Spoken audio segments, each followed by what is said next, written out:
Lumipas ang maraming buwan, Mr. M, ay sikreto pa rin ang ginagawa namin ni Fia.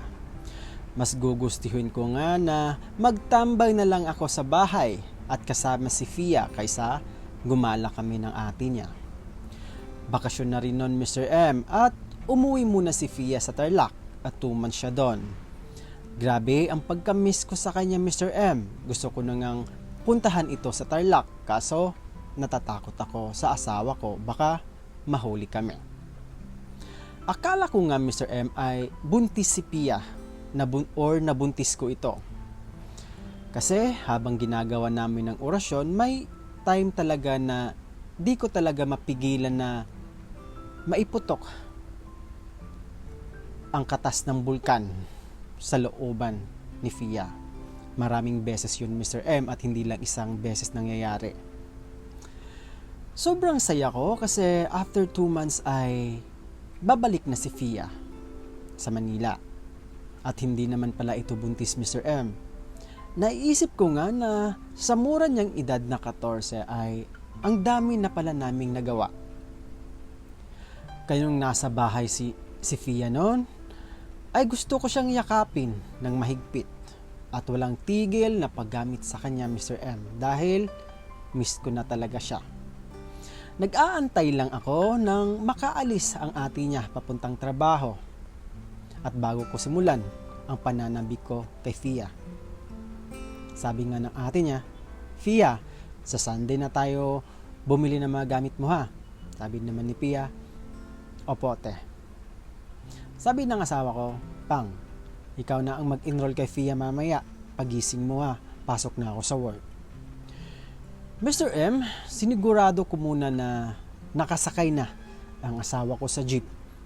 At mga 10 minuto nga ay pumasok na ako sa kwarto ni Fia. Sabi ko, miss na talaga kita. Gusto ko nang puntahan kita sa Tarlac. Akala ko nga ay buntis ka eh.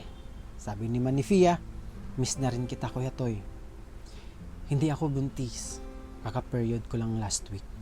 Sabi ko naman, so, pwede ko bang magamit yung bulaklak mo? Sabi naman ni Fia ay, oo naman. Miss ka na niyan ng sobra. Mr. M, wala ngang pag-alinlangan, Mr. M, ay ginawa na nga namin ang orasyon. Ito yung time na matagal kami natapos dahil sabik na sabik kami sa isa't isa.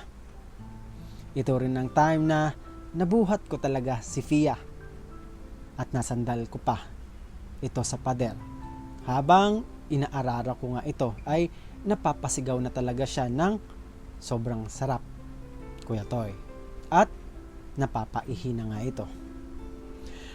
Mr. M, sinulit ko talaga ang time na 2 lang kami bago ako matulog kasi antok na rin ako sa trabaho. Galing trabaho na panggabi. Gumising na lang ako ng lunchtime na. 1:00 na ng hapon.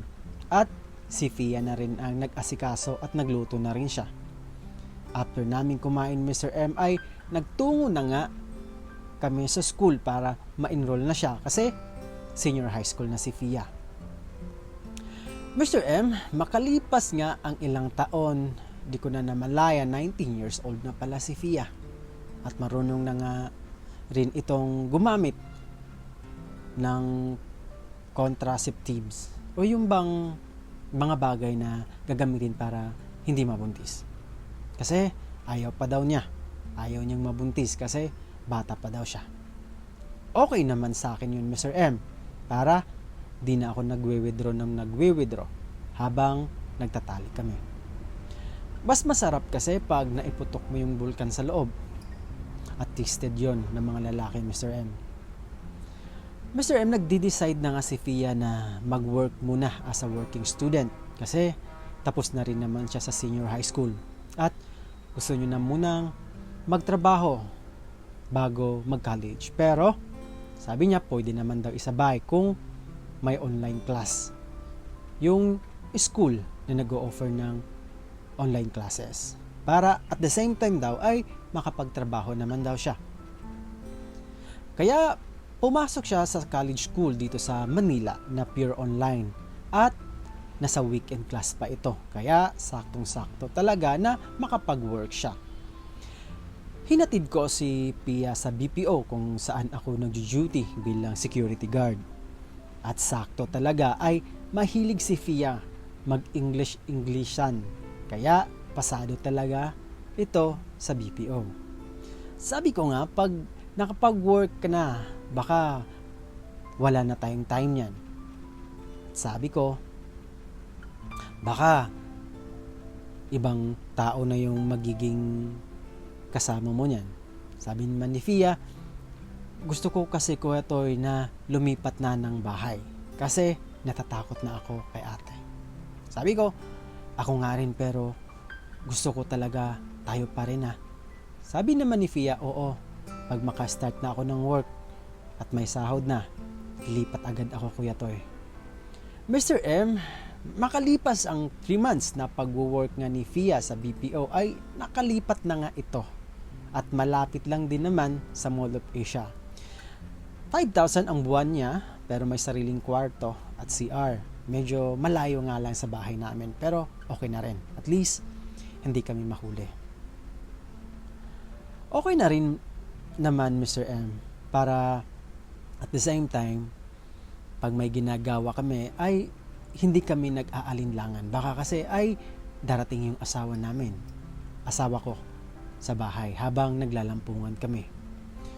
Mr. M, ang setup namin pareho kasi kaming umaga makauwi sa work ay uuwi ako sa bahay para hindi mahalata ni Lisa.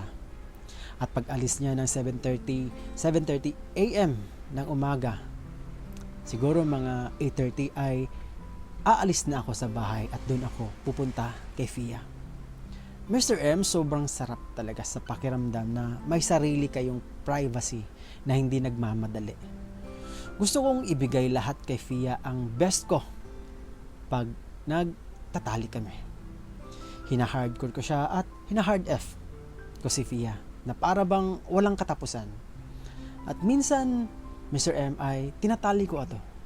Tinatali ko ang kanyang kamay para di niya ako mapigilan sa bawat pag-araro ko sa kanya. Minsan nga Mr. M ay nakakadalawa ako sa kanya. Sa isang araw, gusto ko kasing sulitin ang bawat araw na meron kami Mr. M.